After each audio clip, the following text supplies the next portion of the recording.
Dios te bendiga, como todas las mañanas, desde el 88.5, la radio de la Iglesia Cristiana Emanuel por una Nueva Vida, quien te habla es Yacenta. Te saludo en el amor del Señor, dándole gracias a Dios por esta oportunidad que me da de poder estar en tu casa, porque tú has abierto la puerta de tu corazón para escuchar las alabanzas, la palabra de Dios, y de alguna otra manera somos partícipe necesario de poder llevar esta palabra, este mensaje, para que tú, para que yo nos edifiquemos, para que el cuerpo de Cristo se alimente, porque sabemos que hoy estamos limitados de mil maneras, de una forma y otra. Dios siempre alcanza un medio a nuestro favor para que nos alimentemos, para que nos gocemos en la presencia del Señor. Sabemos que hoy los medios de comunicaciones están bombardeando a full el virus, con la situación económica, con todo lo que está pasando en nuestro país, y no solamente en nuestro país, sino en todo el universo. El mundo está lamentablemente sintiendo el sacudón de la economía, de la salud, de este virus que persiste y que golpea duramente a cada uno de los ciudadanos. Pero hay un pueblo distinto, hay un hombre y una mujer que busca a Dios, y ese hombre y esa mujer se mueve con libertad, con plenitud, con seguridad, con certeza de que hay un Padre, hay un Dios en los cielos que ha prometido cubrir con sus alas poderosa a aquel hombre, a aquella mujer que se atreve a confiar en él. Por algo la palabra de Dios nos dice que el que habita el abrigo del Altísimo va a morar bajo la sombra del omnipotente Dios. Y el salmista decía tranquilamente que Dios era su fortaleza, que Dios era su esperanza, que Él era su pronto auxilio en la tribulación. El salmista expresaba desde su propio corazón toda la experiencia que él había vivido en el desierto cuando fue llamado para ser rey. David, el hijo de Isaí, decía con seguridad cuando era joven, cuando todavía no conocía el futuro glorioso que Dios tenía para él en el campo, en las ovejas, donde nadie lo escuchaba, solamente Dios y él eran testigos de ese deseo que había en el corazón de alabarlo, de bendecirlo, y acompañado de su arpa, que sin duda llevaba al campo donde el rocío lo mojaba, donde las heladas, donde el sol estaban siempre acompañándolo en toda situación, mientras él cuidaba las ovejas de su padre. En los tiempos que miraba a sus ovejas pastar tranquilamente, él elevaba una oración, elevaba una alabanza, elevaba una adoración al trono de la gracia, y Dios desde el cielo lo miraba, lo contemplaba y lo llenaba de gracia. Pero ese David necesitaba ser preparado, aunque él ignoraba el futuro que le esperaba, porque David no es que alababa a Dios porque él sabía que iba a ser rey, porque sabía que iba a estar en el palacio, que iba a ser una de las personas más importantes de aquella época. No, David ignoraba todo eso. Él no sabía lo que Dios tenía preparado para él, pero sin embargo su alabanza y su adoración se escuchaba en el cielo, y el Padre se agradó de David, y un buen día lo hizo que lo llamaran. Aunque era despreciado en la familia, nosotros los que conocemos la palabra de Dios sabemos perfectamente bien que cuando el profeta, después que fue destituido Saúl, cuando el profeta Samuel fue a la casa a almorzar por orden de Dios y por un mandamiento, que iba con el cuerno lleno de aceite para ungir el futuro rey,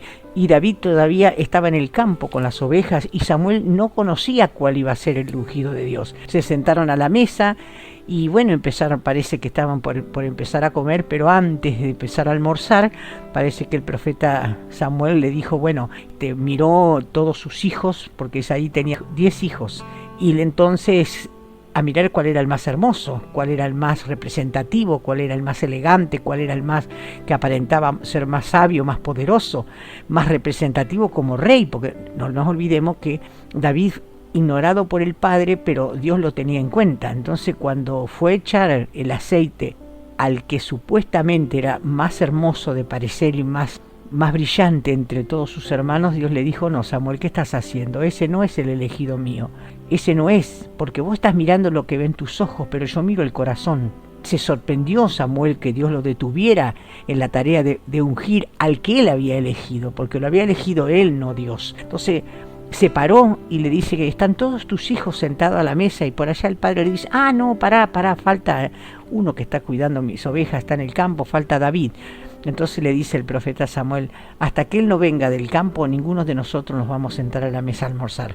Así que supuestamente, no sé si a qué hora habrán comido, porque para eso que a la vuelta de la casa no estaría David cuidando las ovejas, quién sabe cuántas horas de camino le esperaba, y por allá apareció David. Me imagino el enojo de los hermanos, me imagino la preocupación del padre, cuando este hijo que él ni siquiera se acordaba que le faltaba en la mesa, viene por allá, vino a la casa con olor a oveja, se dan cuenta, con olor a campo, con olor a rocío, con olor a todo lo que el ser humano puede tener en un momento que corre, porque debe haber venido apurado, corriendo, ¿no?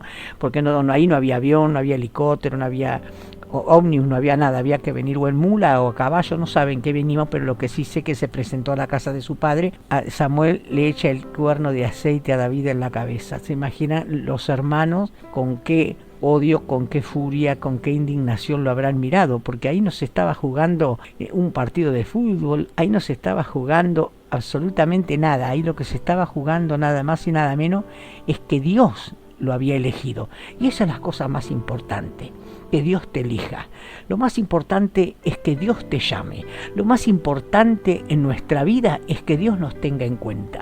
Para mí, para vos, lo que más tiene que tener prioridad en nuestra vida es tener una vida grata ante los ojos de Dios, para que Dios se agrade de ti, se agrade de mí, y haya tenido tu vida y mi vida el privilegio de que Dios te haya llamado. Ya eso te da la esperanza, te da la confianza, te da la seguridad de que tienes vida eterna. Eso es lo más importante. Muchas veces creemos que todo lo que hacemos acá en la tierra tiene valor, y sin duda alguna es una gran verdad, porque muchos sembramos y en el futuro vamos a cosechar el producto de nuestra siembra. Por eso, cada uno de nosotros tenemos que tener en cuenta para qué Dios me llamó.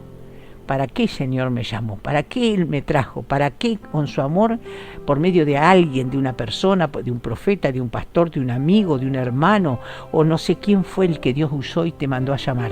Eso es lo importante, que Dios te llamó. Y si Dios te llamó con un plan, te llamó con un proyecto, te llamó con un propósito de vida, no para cumplir tus planes, porque tus planes y mis planes y nuestros planes estaban distantes de lo que era servir a Dios. No sabíamos ni siquiera el lenguaje que hablamos hoy, no conocíamos la palabra, no decíamos gloria a Dios, no decíamos aleluya, no nos congregábamos, no estábamos cantando coros, alabanza, no escuchábamos la música que escuchamos ahora, no escuchamos una prédica, no nos edificamos espiritualmente. ¿Por qué? ¿Porque éramos malos? No, porque lo desconocíamos, porque lo ignorábamos, porque no lo sabíamos, pero gracias a Dios por su amor y por su misericordia, que hoy, después que escuchamos la voz de Dios por medio de aquel instrumento que Dios envió a nuestra vida, escuchamos la voz de Dios, digo, porque cuando aquel hermano, cuando aquella hermana, cuando aquella persona te habló del plan de Dios y te dijo que Jesús te amaba y te dijo que Él tenía planes para tu vida y que Él podía restaurar todo lo mal que estás viviendo, que Dios te podía cambiar tu situación económica, tu situación familiar, tu situación de la salud, o todo lo que a vos te pase, cuando aquella persona te lo dijo de parte de Dios. Dios tenía ese mensaje para ti, y ese mensaje, ese llamado específico de parte de Dios. Por eso dice la palabra de Dios, donde dice Jesús: vos no me llamaste a mí, sino que yo te llamé a vos, y te llamé para que tengas fruto y tengas frutos en abundancia. Vosotros sois mis amigos si hacés lo que yo te digo, porque yo te llamé primero. Y también dice la palabra de Dios que nosotros lo amamos a Él porque Él nos amó primero. No hay manera de creer que somos nosotros los únicos que tuvimos la capacidad de buscar a Dios. No, si Él no nos hubiese llamado, si Él no hubiese hecho escuchar su voz por medio de ese hombre, esa mujer, de ese instrumento que habló a tu vida, nosotros no estaríamos hablando lo que estamos diciendo ahora. La Biblia dice que cada uno de nosotros, cuando escuchó la voz de Dios, no debemos endurecer nuestro corazón, sino que pedirle a Dios que nos ayude a pensar, a escuchar primero, a creer después, y a medida que creímos el mensaje, que aceptamos el desafío de aceptar a Cristo como Salvador, en función de eso nos comenzamos a mover, comenzamos a primeramente ir a la iglesia, empezamos a comprarnos una Biblia, empezamos a caminar y a transitar, y ¿qué es lo que tenemos que hacer? Empezar a elegir nuestras amistades, empezar a ver cambios, a pensar que Dios genera en nosotros una nueva criatura. Todas las cosas viejas pasan y comienzan a ser hechas nuevas. Lo que antes me gustaba ya no me gusta, ya no me interesa, pero lo bueno de todo esto que Dios nos llamó. Y si Dios te llamó con un plan, te llamó con un propósito, te llamó para que Él pueda cumplir sus propósitos en su vida. Pídele a Dios que te ayude a ser fiel, a ser genuino, a ser simplemente un hijo de Dios, a no buscar aplausos, a no querer generar cosas raras en nuestra vida. Yo te digo que Dios te ama y por eso te llamó. Y si te llamó es porque Él tiene confianza en ti. Él confía en ti. Él puso su confianza en ti. Por eso te dio esa oportunidad. Por eso te llamó. Por eso te hizo escuchar su voz por medio del Espíritu Santo en la voz de aquel hombre o aquella persona o aquel mensaje que Dios te dio.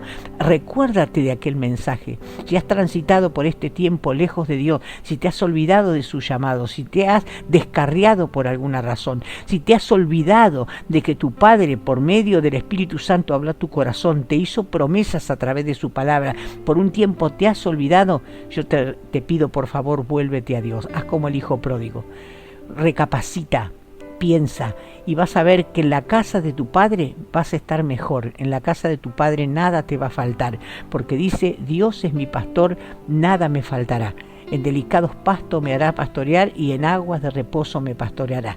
Confortará mi vida, me llenará de gozo, de alegría, de entusiasmo y algo más maravilloso que no quiero dejar de decírtelo. Dice la palabra de Dios que Él prepara una mesa delante de mis enemigos que me persiguen, delante de aquellos que me desearon el mal, de aquella miseria, de aquella ruina, de aquella enfermedad. Dios prepara una fiesta. En el nombre poderoso de Jesús te pido por favor, hermano, que recapacita y vuelve a Cristo. La palabra de Dios dice que hay gozo en el cielo cuando hay un pecador, cuando hay un hombre que se vuelve. El mayor milagro, la mayor cosa que puede existir es cuando un hombre, cuando una mujer se acerca a Dios, se arrepiente, se convierte y camina en función del plan y el propósito de Dios. Dios te bendiga y un gran abrazo y una gran bendición.